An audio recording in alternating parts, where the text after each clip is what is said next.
1400 CC కెమెరాలు 45 కిలోమీటర్లు జల్లడేస్తే కామపిశాచులు దొరికారు. కుకట్పల్లి పోలీస్ స్టేషన్ పరిధిలోని మూసాపేట్ జంక్షన్కు సమీపంలోని ఒక కాంప్లెక్స్ సెల్లార్లో ఒక మహిళను అత్యంత కిరాతకంగా అత్యాచారం చంపేసిన వైనం తెలిసిందే. ఈ ఉదంతరం సంచలనం మారింది. నిందితులకు సంబంధించి ఎలాంటి ఆధారాలు లభించకపోవటం, మరణించిన మహిళకు సంబంధించిన వివరాలు సరిగ్గా లేకపోవడంతో ఈ కేసు ముందుకు సాగలేదు. ఈ వేళలో ఈ కేసు విచారణకు ప్రతిష్టాత్మకంగా తీసుకున్న కుకట్పల్లి పోలీసులు శ్రమించి కాంప్లెక్స్ దగ్గరలోని సీసీ కెమెరాల్ని జల్లెడవేయగా నిందితులు ఇద్దరు పరారయ్యే ఫుటేజ్ లభించింది. వాహనాల మీదుగా వెళ్ళినట్లు గుర్తించారు.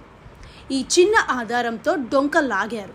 అత్యాచారం జరిగిన ప్రదేశం నుంచి దాదాపు 45 కిలోమీటర్ల మేర సీసీ కెమెరాల్ని జల్లెడ వేశారు పోలీసులు.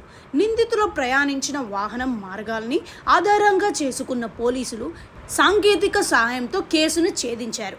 ఇద్దరు నిందితుల్ని పోలీసులు అదుపులోకి తీసుకున్నారు. వారిని తమదైన రీతిలో ప్రశ్నించగా తాము చేసిన దారుణం గురించి చెప్పుకొచ్చారు. నిందితులు ఇద్దరిలో ఒకరు మైనర్ కావటం గమనార్హం. ఏపీలోని రాజమహేంద్రానికి చెందిన 45 ఏళ్ల మహిళ భర్త మరణించడంతో కొన్నాళ్ల క్రితం నగరానికి వచ్చింది. మూసాపేట వై జంక్షన్లోని ఒక షోరూంలో స్వీపర్గా పనిచేస్తూ చిత్తు కాగితాలు ఏరుకుంటూ ఉపాధి పొందేది.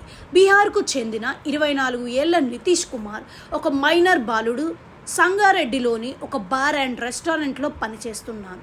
రోజు తాగే అలవాటు ఉన్న వీరు ఏప్రిల్ 20న తమ స్నేహితుడు ఒకడు బీహార్కు వెళుతుండడంతో తాగే అలవాటు ఉన్న వీరు అతన్ని కలిసేందుకు బైక్ మీద నగరానికి వచ్చారు. సికింద్రాబాద్లోని ప్యారడైజ్ వద్ద అతన్ని కలిసి తిరిగి వెళ్లే క్రమంలో కుకట్పల్లికి సమీపంలోని ఒక టీ స్టాల్ వద్ద ఆగారు. టీ తాగే క్రమంలో అక్కడ బాధితురాలిని చూసిన నిందితులు ఆమెను ఫాలో అయ్యారు. ఎవరు లేని సమయంలో ఆమెను కాంప్లెక్స్ సెల్లార్ వద్దకు లాక్కెళ్లి ఆమెను ఇద్దరు అత్యాచారం చేశారు. ఆమె పారిపోయే ప్రయత్నం చేయగా ఆమె తలను నేలకేసి కొట్టి చంపేశారు.